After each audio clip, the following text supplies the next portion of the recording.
फुवाऱ्या तू आलास कुठून? मी म्हणलं आजी नकटी नावाचं गाव कुठं आहे असं सांग ना म्हणे. हे या रोडनं जा म्हणे, 3 किलोमीटरवर तुले उताना नावाचं गाव लागेल म्हणे, आणि तेथून 2 किलोमीटरवर नकटी आहे. हा, असं रोज गावागावात वेगवेगळे अनुभव येतात. कारण हा उत्साह गणपतीरायाचा संपूर्ण देशभरामध्ये चालू आहे.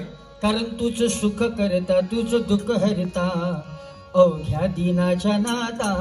बाप्पा मोरया रे, बाप्पा मोरया रे, चरणी ठेवी तो माता. बाप्पा मोरया रे, बाप्पा मोरया रे, चरणी ठेवी तो माता. हा उत्सवच त्यासाठी आहे का तुम्ही आम्ही सर्व एकत्रित आलो पाहिजे, संघटित झालो पाहिजे.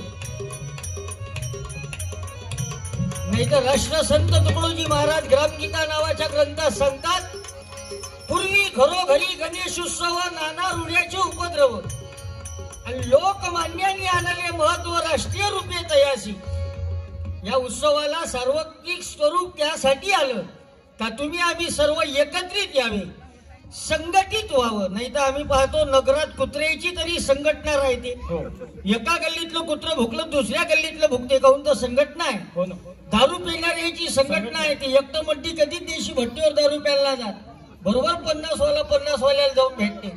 ते जाऊन उष्ट्या ग्लासात दारू पिते, याले म्हणाव काहून उष्ट्या ग्लासानं, तर हा म्हणते राष्ट्रीय एकात्मता आहे. जर पिणाऱ्याची संघटना होती तर सज्जनाची संघटना का होऊ नये. आणि म्हणून सज्जन शक्ती एकत्रित करण्यासाठी हा गणपतीरायाचा उत्सव आहे. मला वाटते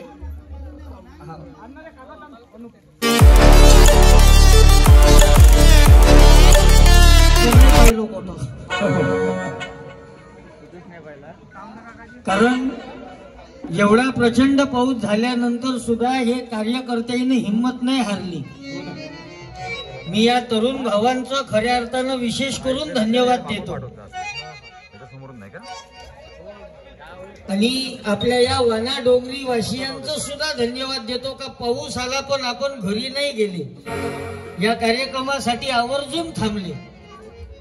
कारण आम्ही जे मांडतो ते आमच्या जवळचं नाही. आम्ही पाहत राहतो कुठं काय चालू आहे, त्याच्यावर आपलं कीर्तन करत राहतो.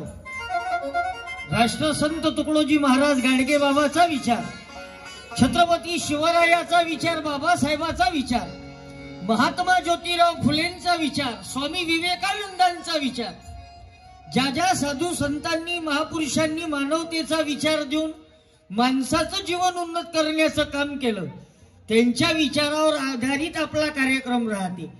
आणि मनोरंजनातून आम्ही प्रबोधन करत राहतो. काहून तर मनोरंजन केलं नाही तर लोक बसत नाही. हो ना, आजकाल भजन कीर्तन प्रबोधन भाषण म्हटलं का लोक येत नाही. बरोबर, राली ऐकायला तर येते कोण? ज्याचे हेडफोन खराब आहे, हो, ज्याचं स्पीकर फाटून आहे, हो ना, ज्याचे अप्पर डिप्पर गेले. बरोबर. आणि या कीर्तनाची प्रबोधनाची गरज नेमकी कोणाला आहे? बस बाबू तू रे, हे आधार कार्ड लिंक नाही काय? बसून द्या गेली. आता झाला का तू? चांगला आहे. तुम्ही लहान लहान लेकरं राहिले का मला आनंद वाटते. आमच्या कीर्तनाची गरज लहान लहान लेकरायले जास्त आहे, वयोवृद्ध माणसायले कमी आहे. कारण वयोवृद्ध माणसं विद्वान आहे. मी रोज साहेब लहान लहान लेकरांना समोर कीर्तनात बसवतो. त्याच्या मागे 2 कारण आहे. पहिलं कारण हे आहे, उद्याचे शिवाजी महाराज या लहान लहान लेकरातून तयार होणार आहे. उद्याचे डॉक्टर APJ अब्दुल कलाम या पोरातून तयार होणार आहे. उद्याचे बिरसा मुंडा, शिवाजी महाराज, तुकडोजी महाराज, भगतसिंग या लहान लहान लेकरातून तयार होणार आहे. म्हणून आम्ही यायले समोर बसवतो. दुसरं महत्वाचं कारण हे आहे, या पोराईले समोर बसवण्यामागचं गावातले सारे लपडे यायलेच माहित राहते. पोट काय चालू आहे? काहून तर पोट्टेच असे कलाकार आहे. मला कधी कधी असं वाटते आता बयाड पोट्टे जन्माली नाही बंद झाले, कारखानात बंद आहे तो.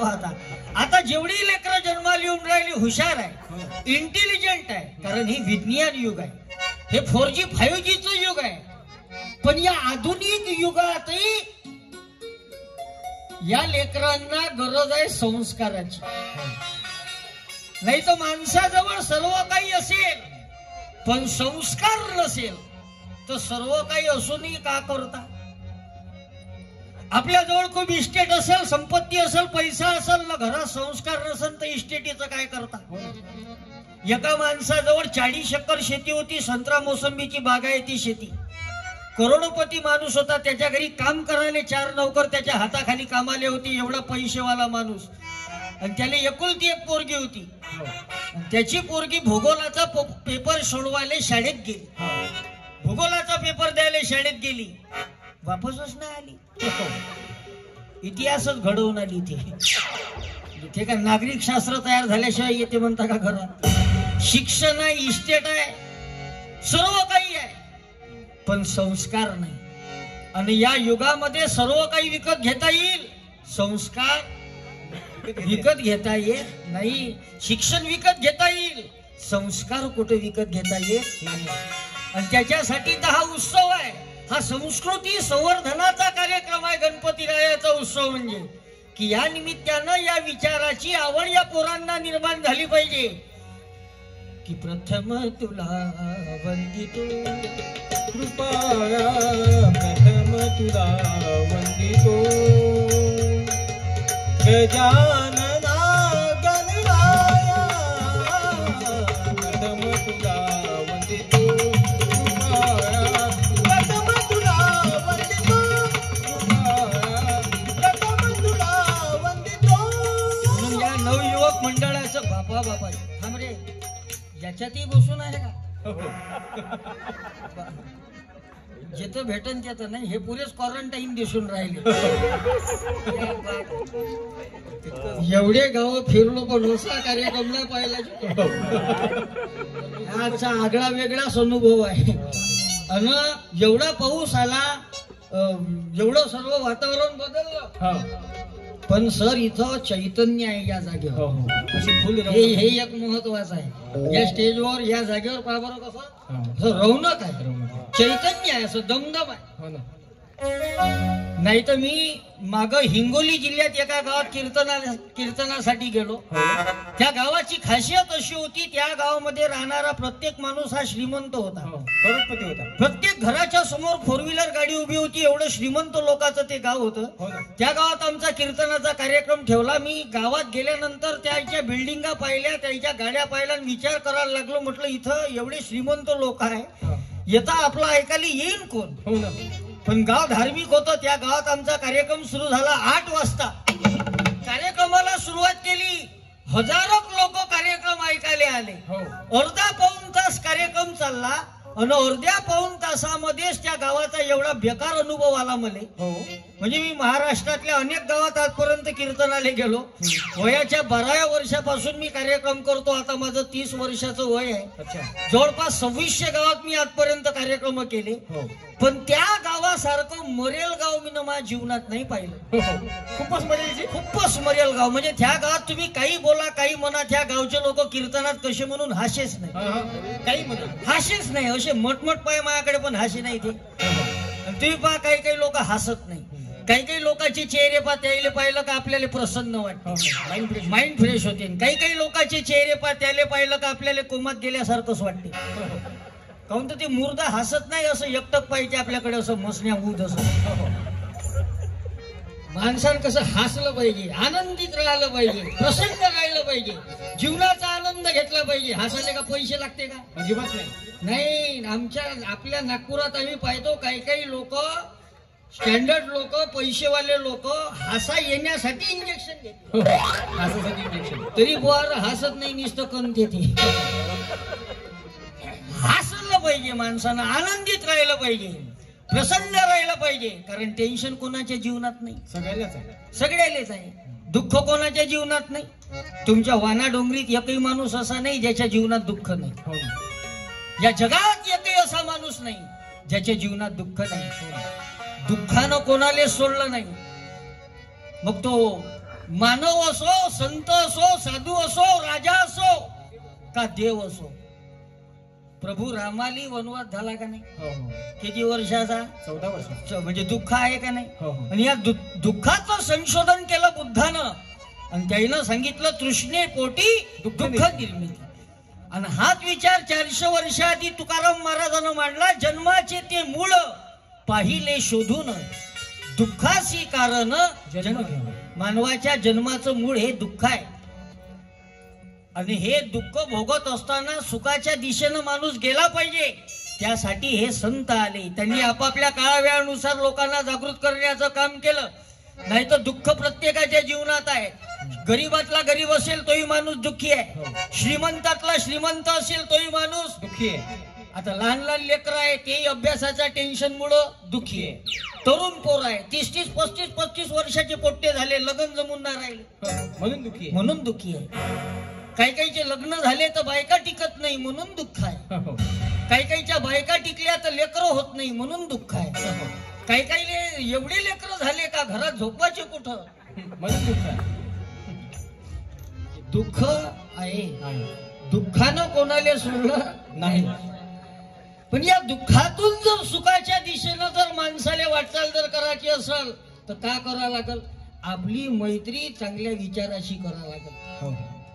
संगत अतिशय महत्वाची आहे का नाही? म्हणजे शेंगदाणा साखरेसोबत जर खाल्ला प्रसाद होतो. शेंगदाणा साखरेसोबत जर खाल्ला, साखर किंवा तिरंजी सकट जर खाल्ला तर त्याचा प्रसाद होते. शेंगदाणा चिरंजी किंवा साखरेसोबत खाल्ला तर त्याचा प्रसाद होतो. आणि तो शेंगदाणा दारू सोबत जर खाल्ला तर त्याचा चकना होते. संगत महत्वाची आहे. म्हणून आपली संगत चांगली असली पाहिजे. म्हणून आपला मित्र संत विचाराला करा, चांगल्या विचारांना करा. का बरं? कारण वाट चुकणार नाही जीवनभर कधी. वाट चुकणार नाही जीवनभर कधी. वाट चुकणार नाही जीवनभर कधी. वाट चुकणार नाही जीवनभर कधी. एक तू मित्र कर, एक तू मित्र कर, आरिषा सारखा मित्र बनव्यामध्ये कारव्या सारखा. दुःख अनवायला उंबऱ्यासारखा. दुःख अनवायला उंबऱ्यासारखा मित्र बनव्यामध्ये कारव्यासारखा. मित्र बनव्यामध्ये कारव्यासारखा. आपल्या या वाना डोंगरी वासियांची मैत्री चांगल्या विचाराशी झालेली आहे. म्हणून आपल्या या वाना डोंगरी परिसरात विविध प्रकारचे कार्यक्रम चालतात. समोरच दुर्गा मातेचं देवस्थान आहे जिथं नवरात्राचा उत्सव होते. हे तरुण पोरं या विचाराशी जुळलेले आहेत म्हणून तर एवढा मोठा उत्सव. आणि एवढ्या प्रतिकूल परिस्थितीतही कार्यक्रम घेऊन राहिले. मी खरंच या पोरांना वंदन करतो. आणि म्हणून तर आज वातावरणही हे यांच्या सत्कार्यामुळं, चांगल्या विचारामुळं आणि चांगल्या भावनेमुळं येतं चैतन्य. नाही तर एवढा पाऊस येऊन गेल्यानंतर राहिलं असतं का एवढं चैतन्य? आज खऱ्या अर्थानं पॉझिटिव्ह एनर्जी आहे इथं. नाही तर मला आज त्या गावाची आठवण आली, हिंगोली जिल्ह्यातल्या. असे श्रीमंत लोक होते, पैसेवाले लोक, पण त्या गावात चैतन्य नव्हता, आनंद नव्हता. त्या गावात कसे म्हणून लोक हासेच नाही कीर्तना. मला असं बयाडासारखं वाटेल एकाचं कोण्या गावात येऊन फसलो म्हणलं आपण आज. म्हणलं इथं काही बजेट बसत नाही, थांबून द्यावं म्हटलं आपला कार्यक्रम, चाललं जाऊ म्हटलं नागपूरले वापस. मी असा विचारच करत होतो तर तेवढ्या वेळात एक काकाजी कीर्तनात आले आणि ते आमच्या स्टेजच्या समोरच बसले. आणि तेच काकाजी टाळ्या वाजवे, तेच काकाजी मान हलवे, तेच काकाजी मला रिस्पॉन्स दे, प्रतिसाद दे. म्हणलं जमलं रे बा. म्हणलं बस त्या माणसाकडे पाहून मी आपला 2 तासाचा कीर्तनाचा कार्यक्रम केला. आमचा कार्यक्रम संपला आणि पहिले त्या माणसाचा जाऊन मी सत्कार केला, त्याच्या पाया लागलो, त्याच्या गळ्यात हार टाकला आणि त्या काकाले म्हणलं काका देवासारखे भेटले की म्हणलं तुम्ही. म्हणतो तुम्ही आले म्हणून जमला म्हणलं कार्यक्रम, नाही तर बंदच करत होतो म्हणलं मी. बस मी असा म्हणतच होतो तर तेवढ्या वेळात हा आयोजक मला सांगायला आला, अजी म्हणे बैरा आहे म्हणे. हा बैरा आहे तर मग हा टाळ्या कोण वाजवे? अजी म्हणे हा तंबाखू घोटे म्हणे, चुना उडवे. लोक हे एवढे खतरनाक लोक आहे काही पाहायचं काम नाही. तुकडोजी महाराजांना भजनातून सावधान केलं कि कहा हात पकडोगी दुनिया का बाबा, दुनिया का बाबा, जीने में भी तौबा, मरने में भी तौबा. कहा हे भजन राष्ट्रसंत तुकडोजी महाराज जी लिखा हुआ भजन है।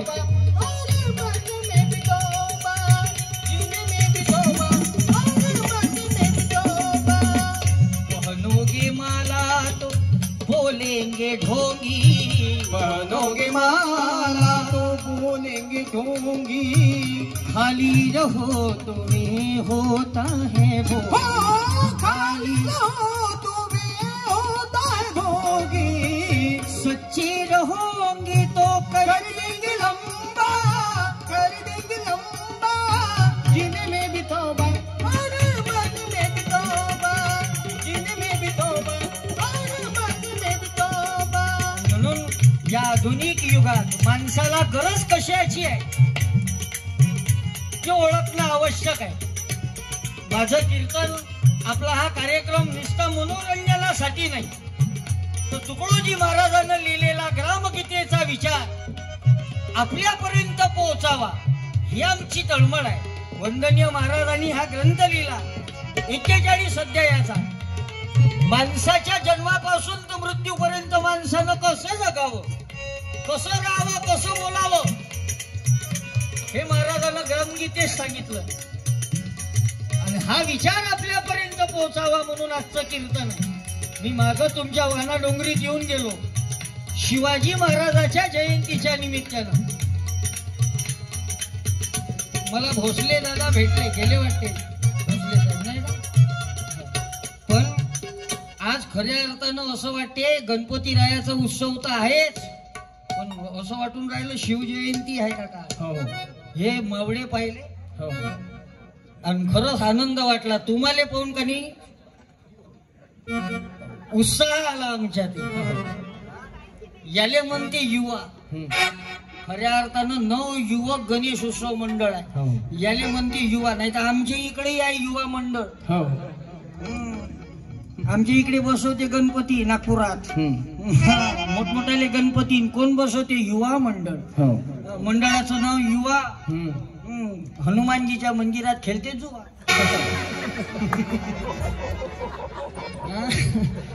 कधी कधी असं वाटते हनुमानजी पहिले यायले चांगलं धुवा।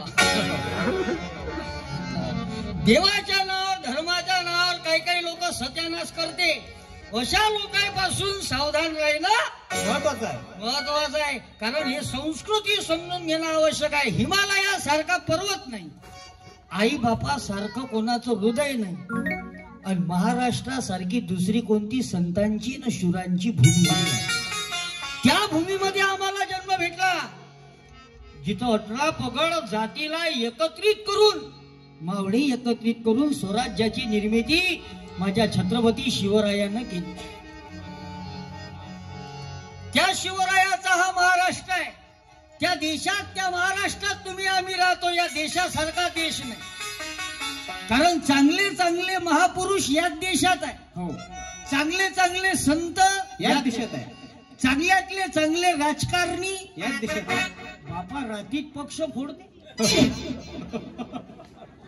पहाटे शपथविधी, रात्र म्हणजे चांगल्यातले चांगले संत याच देशात, चांगल्यातले चांगले महापुरुष याच देशात, चांगल्यातले चांगले राजकारणी याच देशात।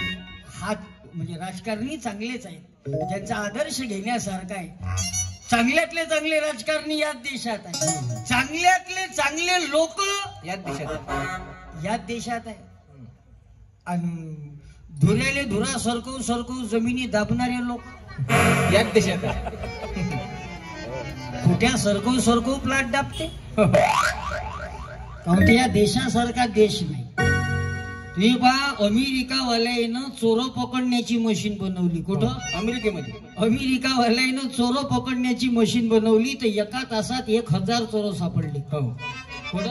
अमेरिकेमध्ये। अमेरिकेमध्ये। मग त्याची मशीन पाहून चायनावाल्यानं डुप्लिकेट मशीन बनवली चोर पकडण्याची। तर चायनामध्ये एका तासात 3000 चोर सापडले। किती? एका तासात 3000। एका तासात 3000। मग तशीच चोर पकडण्याची मशीन भारतात आणली चोर पकडण्यासाठी, तर अर्ध्या तासात ती मशीनच चोरीला गेली। एवढे छोटे लोक आहे का नाही?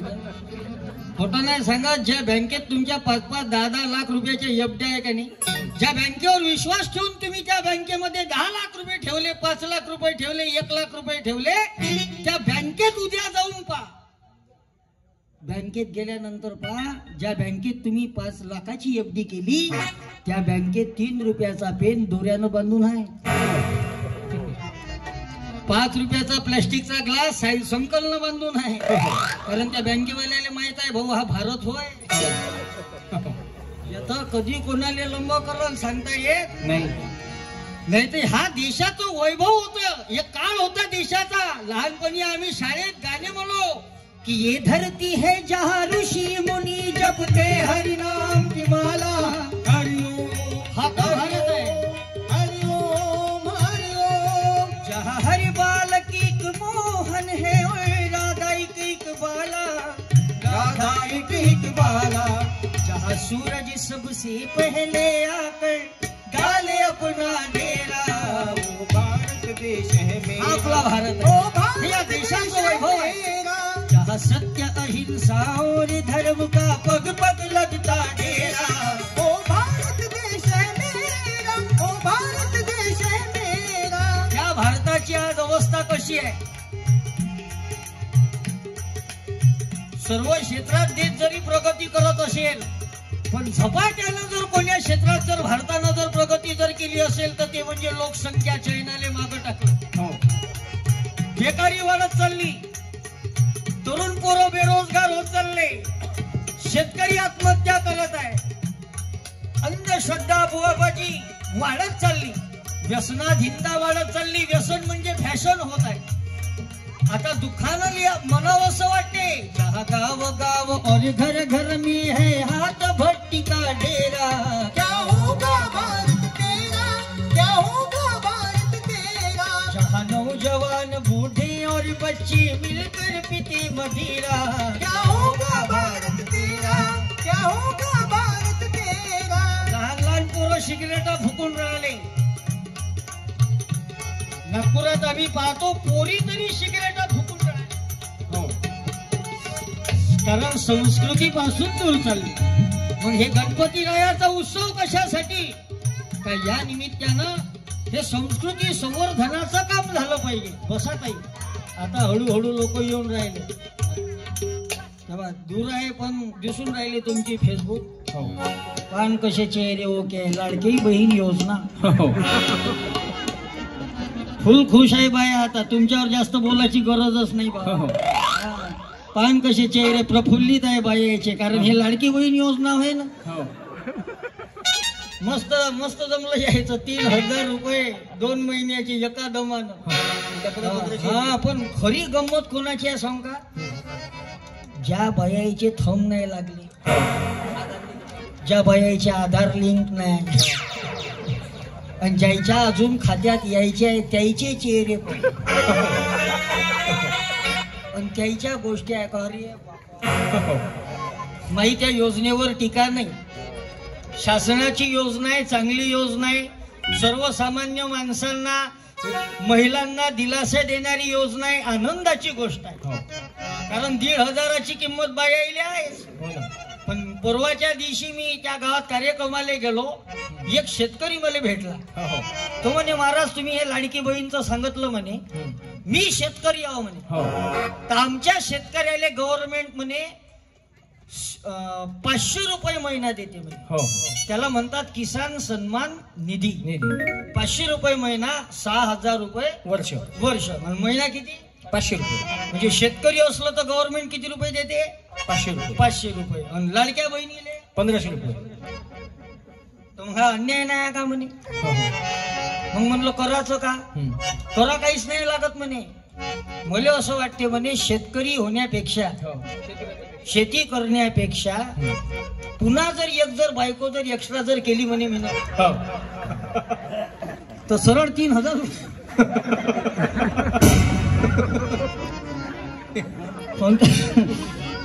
कोणतं ते शेतकरी डोकेबाज राहते बा. ग्रामीण भागात वातावरण, आम्ही रोज गावागावात फिरतो ना, असे लोक कलाकार आहे का काही पाहायचं काम नाही. बरं यायच्या डोक्याला तोडही नाही लोकांच्या. आता त्या दिवशी गुरुकुंज मोजरीला बैठक झाली हो तुकडोजी महाराजाच्या आश्रमात. आम्ही जे प्रबोधन करणारी मंडळी आहो का नाही, कीर्तनकार मंडळी, त्याची बैठक झाली 10 ऑगस्टले. तर मी नागपूरहून मोजरीला गेलो त्या बैठकीसाठी. अनेक प्रबोधनकार सत्यपाल महाराजापासून थोटे साहेबापर्यंत सर्व मंडळी तिथं आले. मी नागपूरहून गेलो काकाजी, तर एसटीत बसलो. आता मला एसटीचा तेवढा जास्त अनुभव नाही, काहून तर गाडी असल्यामुळे गाडीनच फिरतो. पण एसटी मला फुकट आहे. काहून एकट्यालाच जायचं होतं. तर म्हणलं आता एवढी मोठी गाडी नेण्यात काही अर्थ आहे का. एसटी फुकट आहे, कारण गव्हर्नमेंटचे पुरस्कार असल्यामुळं म्हणलं याचाही लाभ घेऊन पाहावं ना. तर मी एसटीत गेलो. गणेशपेठ बस स्टँडवर गाडी आली 20-25 मिनिटांनंतर. आणि हे गर्दी तिथं अमरावतीसाठी का काही पाहायचं काम नाही. हा, त्याच्यात 90% निसत्या बाया. माणसाईले जागाच नाही, काहून तर त्याच्यात बायाईले 50% सूट आहे. योजना साईन बायासाठी 50% एसटी फुकट, खरंच फुकट आहे. 75 वर्षाच्या वरतं वय असेल तर त्याच्यासाठी पुरी एसटी फुकट. 95 वर्षाच्या वरतं वय असेल तर त्याच्यासाठी विमान प्रवास फुकट. सगळंच फुकट आहे. आता पुन्हा विधानसभेच्या पहिले अजून एक नवीन योजना येणार आहे, येते. जशी बायासाठी 50% एसटी फुकट, 75 वर्षाच्या वरतं वयासाठी पुरी एसटी फुकट. तसं आता विधानसभेच्या पूर्वी नवीन योजना येणार आहे. ज्याले दात नसन त्याले मटण फुकट.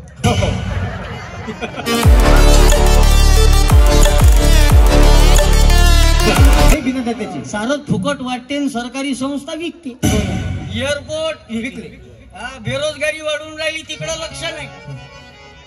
मग त्या नागपूरच्या एसटी स्टँडवर गेलो.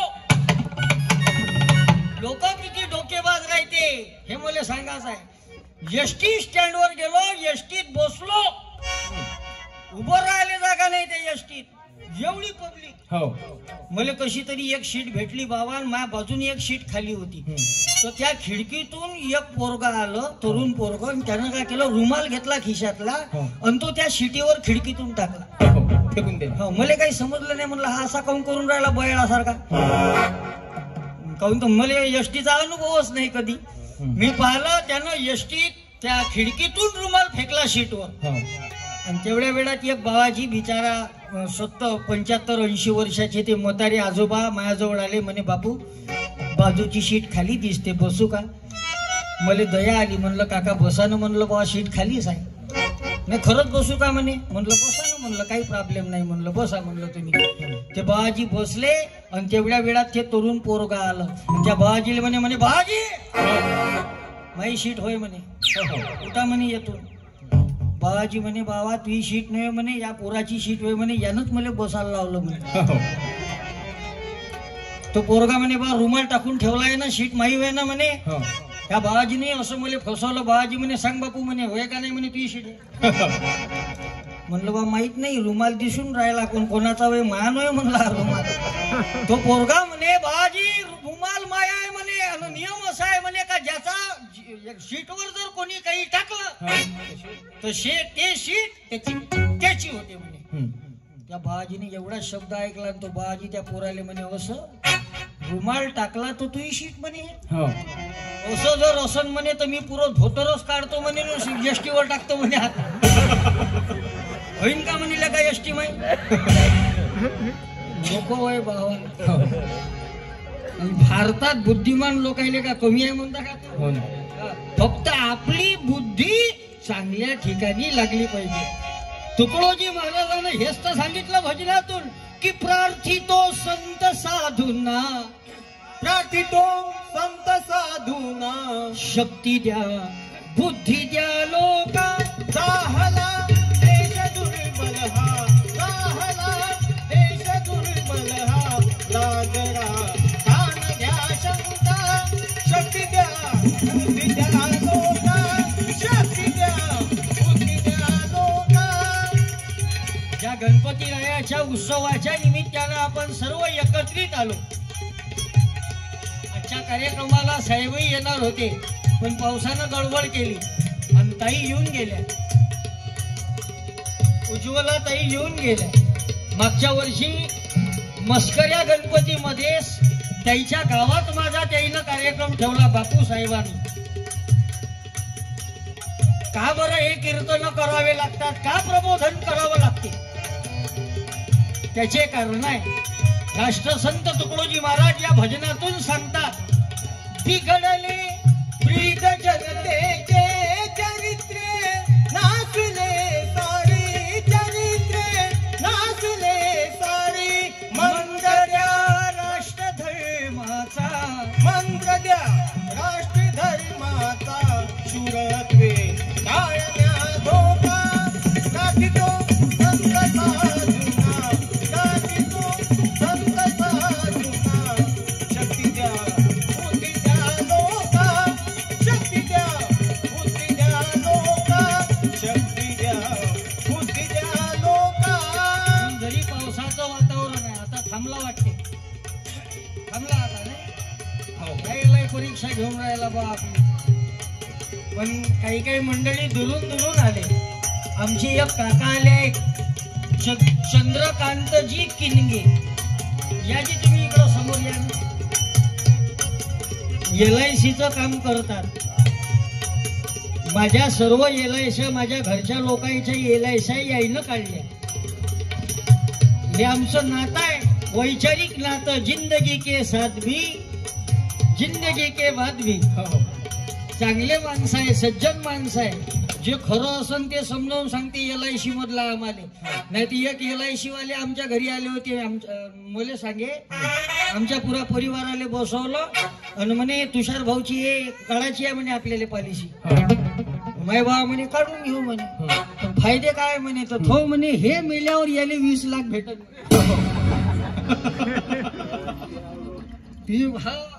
पॉलिसीचं कसं राहते, म्हणजे जिवंत असतानाचे फायदे नाही सांगत, मेल्यावर किती भेटत. कोण्या कामाची पॉलिसी. पण हे यायचं काम तसं नाही.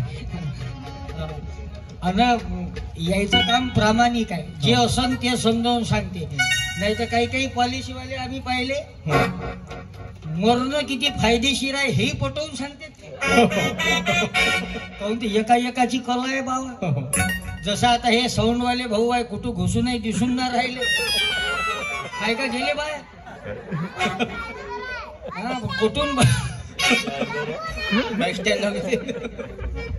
हे कला आहे ना बाबा. एवढ्या पावसात साऊंड लावलं आणि ते कोंबडी बिडल्यासारखंच बसून आहे बहुतेक.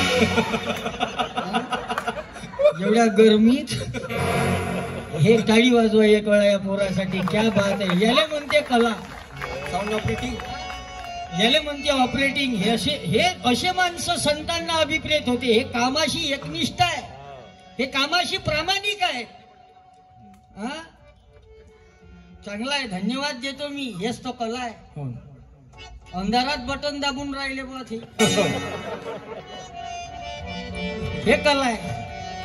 तुकडोजी महाराज लिहितात, एक तरी अंगी असू दे कला, नाही तर काय फुका जन्मला.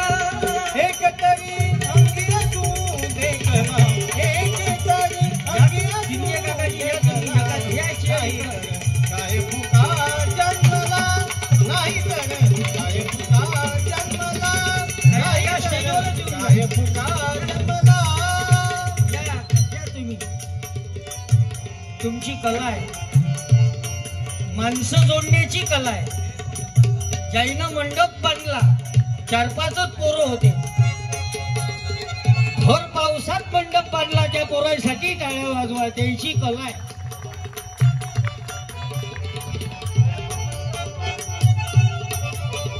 जसं कार्यक्रमाचं आयोजन करणं. पण चालला का